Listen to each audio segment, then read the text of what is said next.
vous pouvez justifier votre inaction vis-à-vis d'Israël?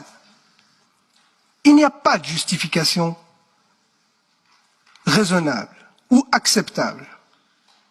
Si le critère est la violation des droits de l'homme, Israël est champion en violation des droits humains. Si le critère est le droit international, Israël le viole quotidiennement.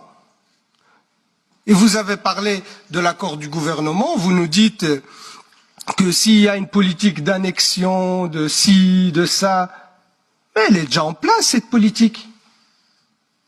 Combien il y a de résolutions à l'ONU contre l'État d'Israël, condamnant Israël pour violation du droit international? Vous avez une idée?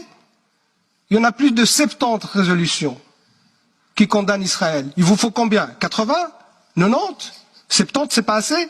Quel autre pays a 70 résolutions qui le condamnent? Et vous attendez encore qu'il y a une violation du droit international. Mais cette violation, elle existe depuis des années, depuis des décennies.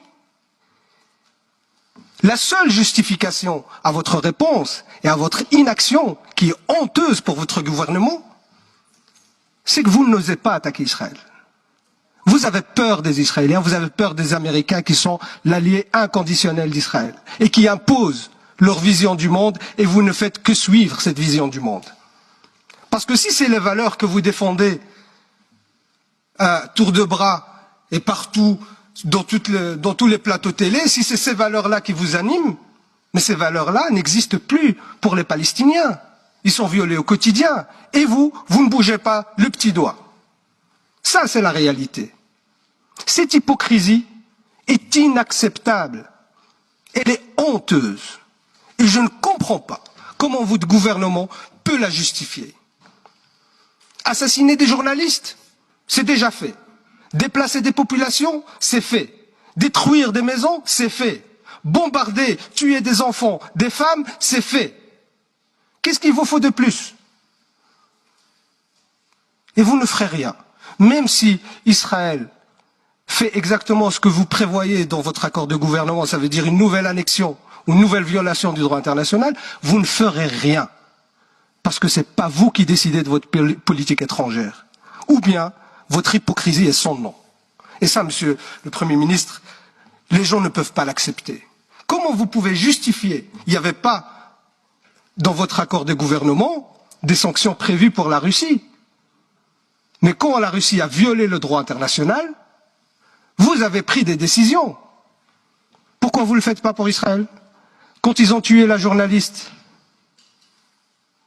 c'était pas un crime de guerre? Et pourquoi vous n'avez rien fait?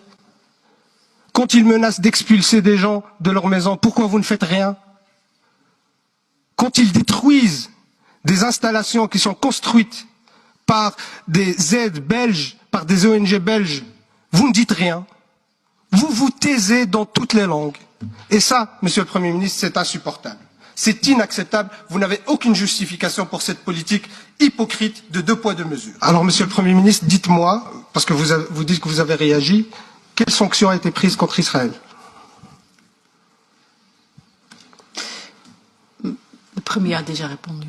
Non, quelles sanctions? Non, il a dit que la Belgique a réagi. Quelle sanction a été prise contre Israël? Hein? Là, on entend les mouches voler. Hein? Non, maar allez, stop een keer met die onzin, zeg. Mais moi, j'en connais aucune sanction belge contre Israël. Je ne vois pas. Dites-moi s'il y en a une. Maar het is, Non, mais madame la présidente. La position est claire, dus ik geef het woord aan mevrouw Reinhardt nu.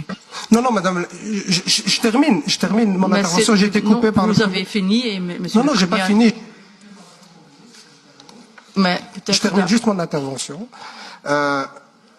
Vous dites que vous réagissez. Moi, j'attends toujours quelles sanctions étaient prises contre l'État d'Israël. Il n'y en a pas. Il n'y en a pas. Et le fait de réagir, de condamner par des discours, ça ne suffit plus et ça n'empêche en rien Israël d'agir. Et ça, monsieur le Premier ministre, vous pouvez dire ce que vous voulez. Madame Vanno, vous pouvez dire ce que vous voulez. Votre politique internationale est une politique hypocrite de 2 poids 2 mesures.